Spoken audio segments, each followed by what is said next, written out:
Mi querido Teodoro, buenos días. Con el gusto de saludarte aquí al auditorio.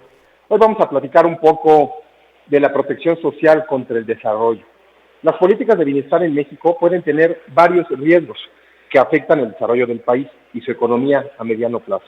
La falta, por ejemplo, de consideración ambiental en las políticas de bienestar puede reducir la sostenibilidad del desarrollo económico y aumentar la vulnerabilidad de las personas ante el riesgo ambiental. La dependencia de la asistencia gubernamental es peligrosa al futuro, dadas las circunstancias actuales en las que vivimos. Las políticas de bienestar pueden crear una cultura de dependencia en la población, en lugar de fomentar la autosuficiencia y el desarrollo económico.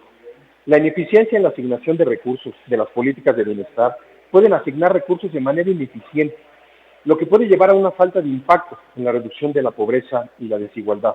La falta de inversión en el desarrollo humano puede quizá ser el factor más peligroso al futuro de nuestra nación. Y es que pensemos rápido, en un abrir y cerrar de ojos, llega el 2030 y Morena no logra mantener el poder público en el país. La formación de generaciones para el futuro, los últimos 12 años habrían sido de dependencia económica absoluta en contra del propio desarrollo personal, profesional y social de estas generaciones de mexicanas y mexicanos que se habrían acostumbrado a la dádiva como parte fundamental de su entorno y de su desarrollo. Y es que las políticas de bienestar pueden enfocarse en la asistencia inmediata en lugar de invertir en educación y salud, que son fundamentales para el desarrollo humano y económico. El desarrollo desigual sería la consecuencia de ello, por lo que las políticas de bienestar pueden beneficiar a algunas regiones o grupos más que a otros, lo que puede exacerbar la desigualdad y el desequilibrio regional. Es importante destacar que cada situación es única y el impacto específico de las políticas de bienestar dependerá de factores como el contexto económico, político y social del país.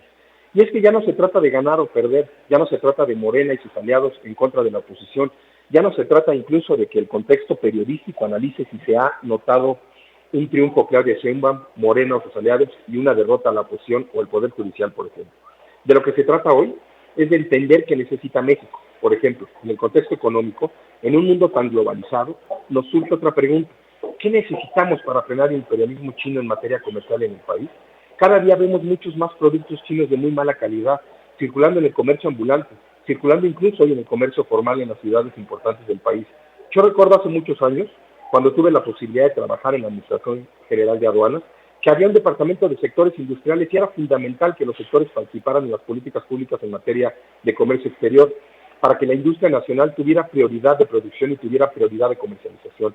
Eso lo hemos olvidado. ¿Dónde está la industria textil de Guanajuato? ¿Dónde está la industria zapatera de Guanajuato? ¿Dónde están las industrias maquiladoras del norte del país? Es decir, hemos perdido la capacidad de ordenar comercialmente a México y sobre todo respetar a los sectores industriales que generan empleo y por sí solo han generado a lo largo de México desarrollo económico en el país. Por eso se vuelve fundamental, y no para mí, y no para los economistas, y no para los detractores del gobierno o los aplaudidores naturales del gobierno, sino para los organismos internacionales como la OCDE, es fundamental la medición de las políticas públicas de bienestar o protección para medir el alcance del desarrollo económico de una región o de un país. En México necesitamos encontrar un equilibrio entre las políticas de protección o bienestar, que son muy necesarias, pero también versus el desarrollo económico del país, la generación de inversión extranjera en México, la generación de empleos, aumentar el Producto Interno Bruto y sobre todo encontrar un equilibrio entre las políticas públicas sanas, conscientes, estructuradas y estudiadas que nos permitan, por ejemplo, entender el colapso que se vendrá en los próximos años con el sistema pensionario mexicano si seguimos aumentando la dádiva gubernamental como parte fundamental de las políticas públicas en México. Y es que pudiera entender, mi querido Teodoro, el esquema político electoral con el que Morena ha ganado las últimas 2 elecciones presidenciales en México, y tiene que ver con esta forma de gobernar de la izquierda desde 1997 en la Ciudad de México, donde la política de bienestar creó una estabilidad de triunfo electoral para la izquierda mexicana, pero al cabo del tiempo fue deteriorando la propia posibilidad de desarrollo económico de la Ciudad de México, que la tienen hoy en la circunstancia en la que la tiene, y será muy complicada que salga adelante la Ciudad de México solo con el dinero que genera la Federación y que por sí misma genera la política gubernamental en materia de captación de ingresos. Entonces, tendría que ser un ejemplo para el país y para la política económica del país, lo que está pasando en la Ciudad de México, porque de ahí viene el desarrollo de las políticas de protección en la izquierda mexicana como parte fundamental del colegio electoral que se ha creado hoy en Morena y antes en el PRD. Ese es mi comentario, mi querido Teodoro, y nos escuchamos en la próxima.